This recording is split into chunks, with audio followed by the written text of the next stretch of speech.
I've been losing my voice off and on. My lungs burn. I feel like I can't catch my breath. Strong nausea, vomiting, rash, and had all the blood work and everything done. This is your pulmonary fibrosis, but it looks like it's gotten worse, right?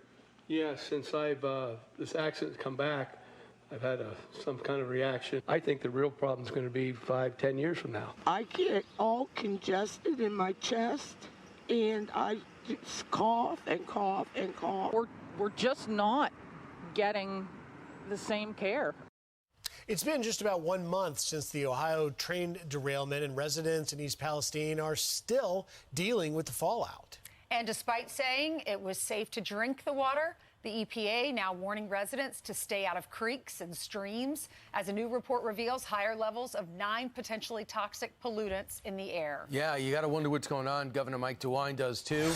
He was on the ground just 24 hours ago and's been there from day one, from the first minutes, it seems.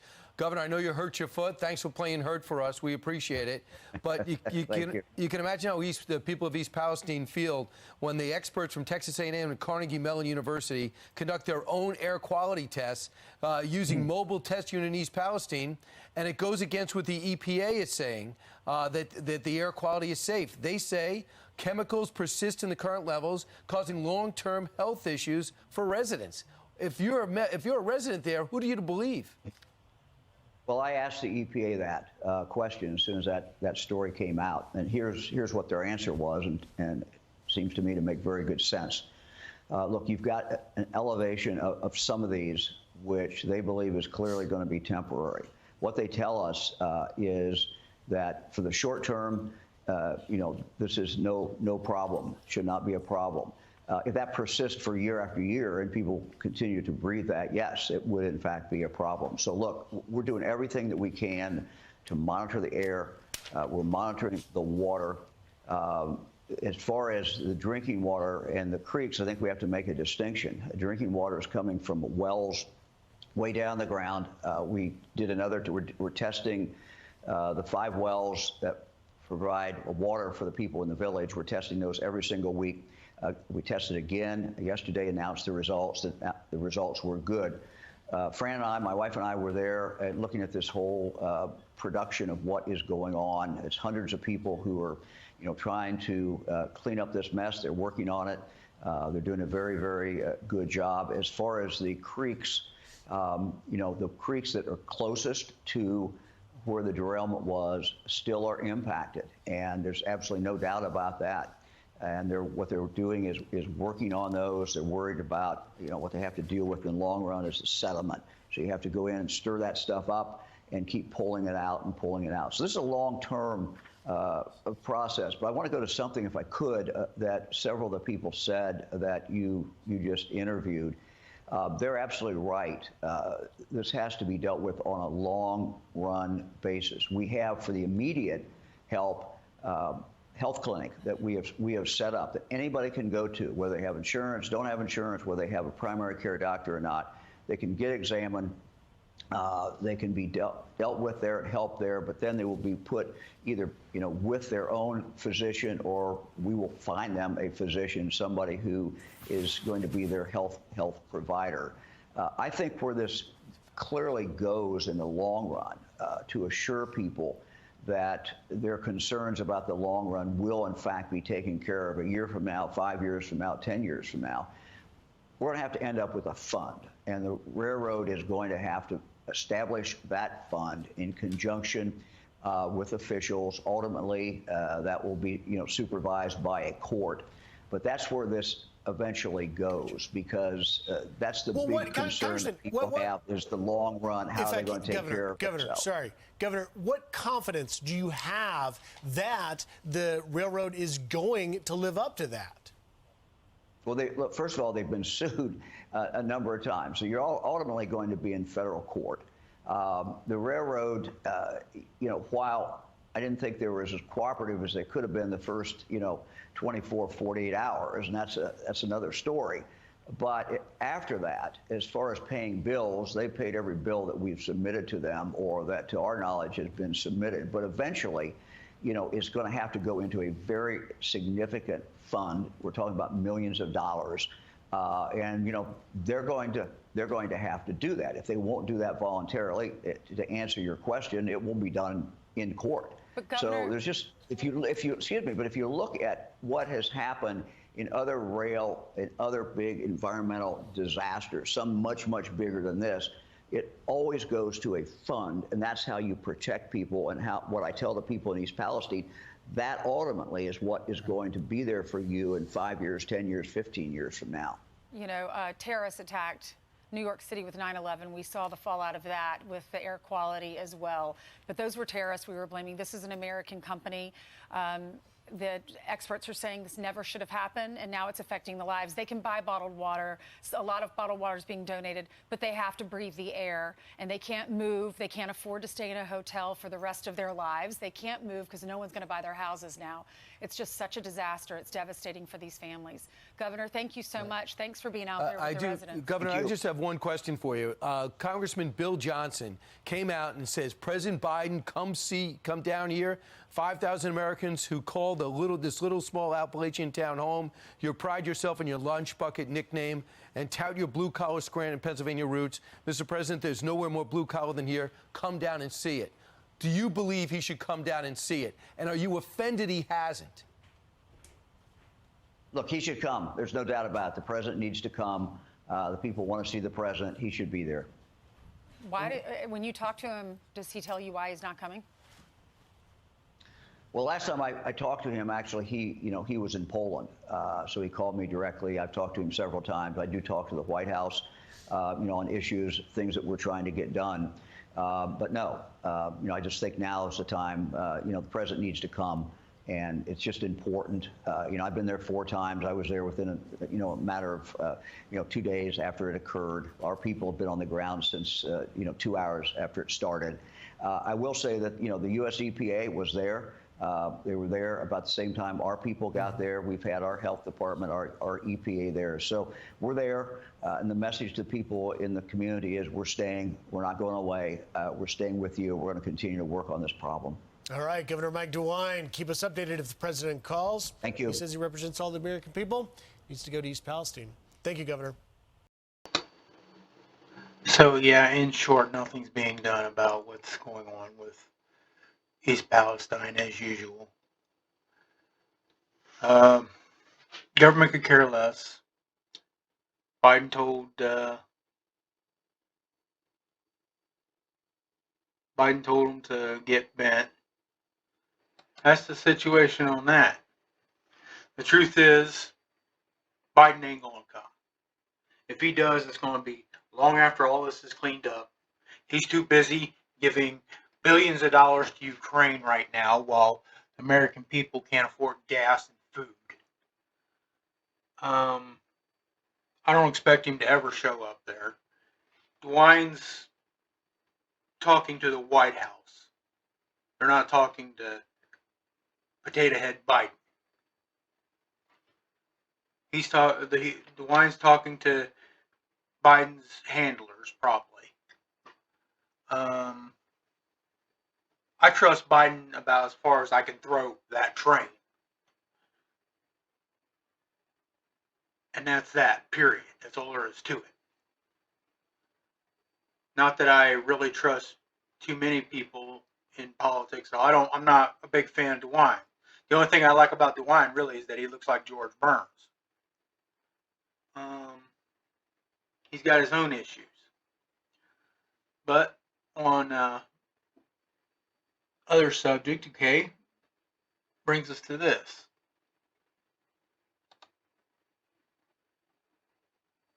Transportation budget in response to East Palestine train derailment.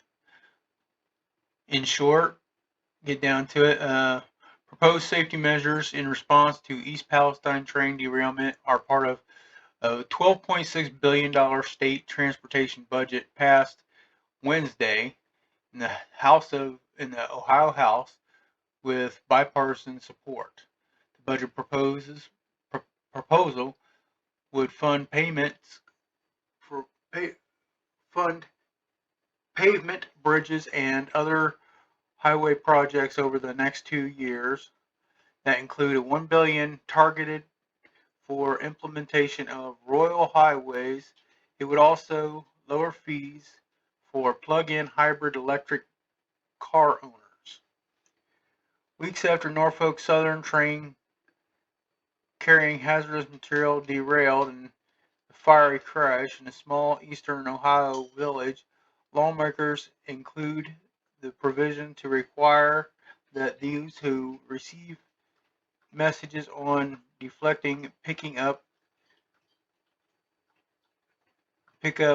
by railway side deterrent systems must immediately notify the train operator. Okay.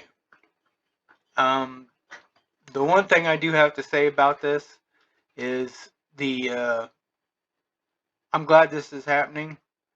Actually, I'm a firm believer that the rail system in the United States in general needs to be redone. Compared to other countries, our rail as a whole is behind the times. We don't have the high-speed rails like we should have cross country. I mean, you should be able to take a train and go from New York to California in a day and a half, or a day, really. Now, they could do that if they ran it all underground, in my opinion. They could do that.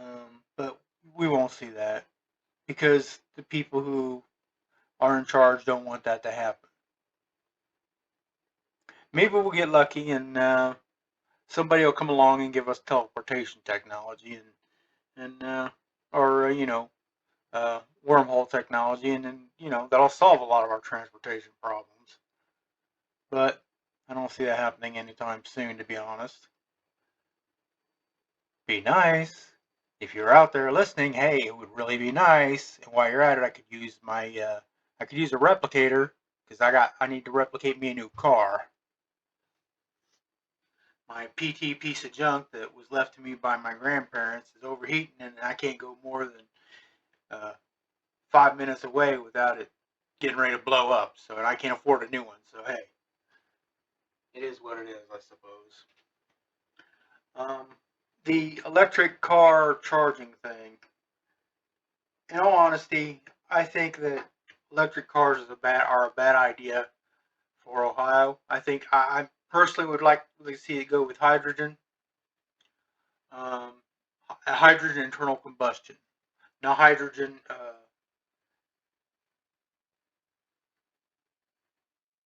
inverter crap that they got for electric. That's anytime you're running into the issues you run into with electric, in all honesty, is you're dealing with batteries that only last 5 years, and a lot of internal combustion engines. If you were to use a hydrogen internal combustion engine, you can reuse aftermarket parts that can be bought. Well, that's it. They're aftermarket parts.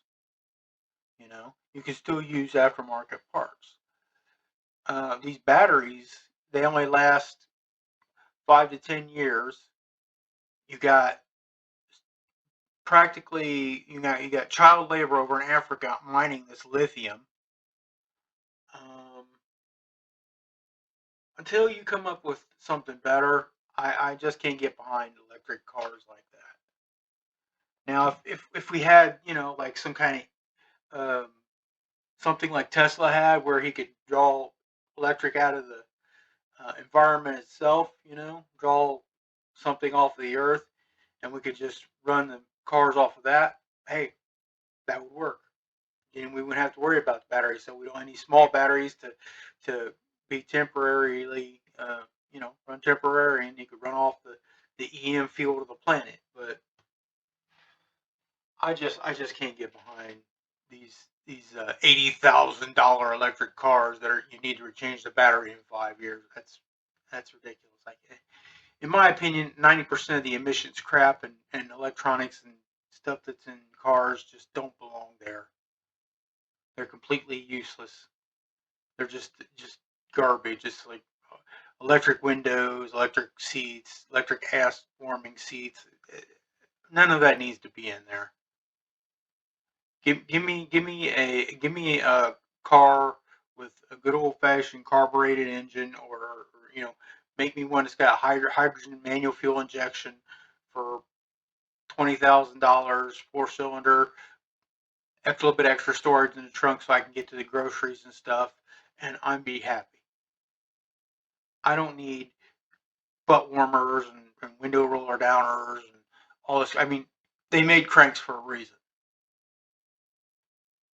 Anything that all the new modern stuff for vehicles, you can literally get in an aftermarket radio these days. Cameras for the front and back and everything. I mean, an Android aftermarket radio, you get all that stuff. But I don't believe electric vehicles are good for Ohio. We've seen multiple cases in Columbus where people were charging their vehicles and it burnt down their entire house. Plus the weather is just not good for batteries, period. But hey, it is what it is, and whatever's going to happen is going to happen. Biden and them keep pushing for this. They're on this climate bull, which, hey, it's real funny. Oh, man-made climate change. Really? Then why are all these other planets having the same issue? You look throughout the solar system, all the other planets are, they're having warming up and heating and cooling and stuff too. Maybe it's not man-made climate change, asshole. Maybe it's the fucking sun. Maybe it's where we're at in the galaxy. I'm probably going to have to cut the mic on that because of my language, but it's stupid. People, they do not know. They're not paying attention. They're trying to push this climate crap so they can push the carbon tax and everything else, so they can basically keep us farther underneath their thumb, and it's just ridiculous. It makes no sense whatsoever. It's just them wanting more control. Them wanting to control everybody. That's what it's all about. Okay. Next on the item of forbid, Ohio State Senate greenlights educational overhaul. Republicans propose an overhaul of how Ohio oversees K-12 education and discussion making academic students, model circulatory school direct. You can read it there. You can see it as well as I can. Oversight states education development will shift directly appointed by the governor. Okay. I'm not sure exactly what they're doing in this. I'm going to give you my opinion.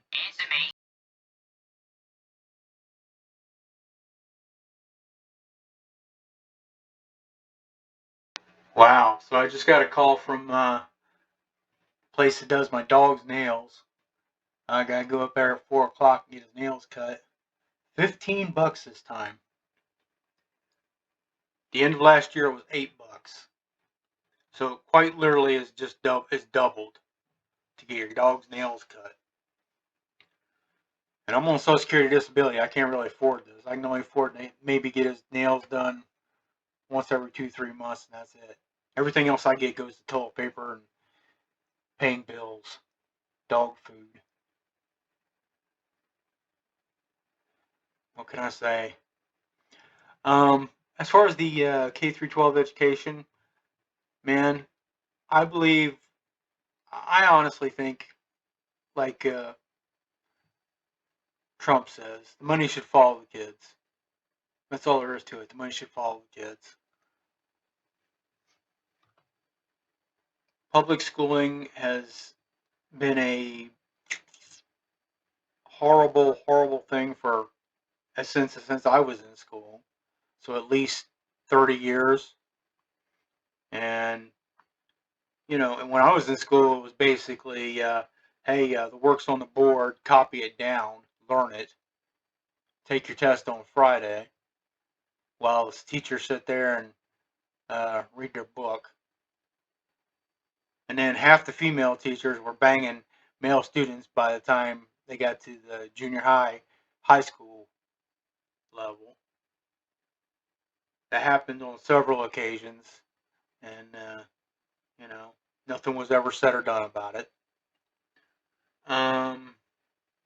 Even back then, they were pushing the whole Marxist crap, the whole men are all evil, women are blessed creatures from the Lord that can't be questioned in any way crap. So I know that they've been pushing that for at least 30 years. In the 90s, I tried to go through college, and I just had to quit because I couldn't put up with all the anti-male crap that there was running in the classes. Literally, there was like all the classes were entirely female except maybe one or two males to begin with. Everything except for a few of the tech classes, and the tech classes weren't trying to teach me anything I didn't already know.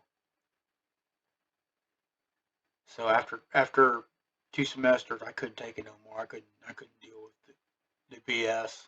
I had to quit.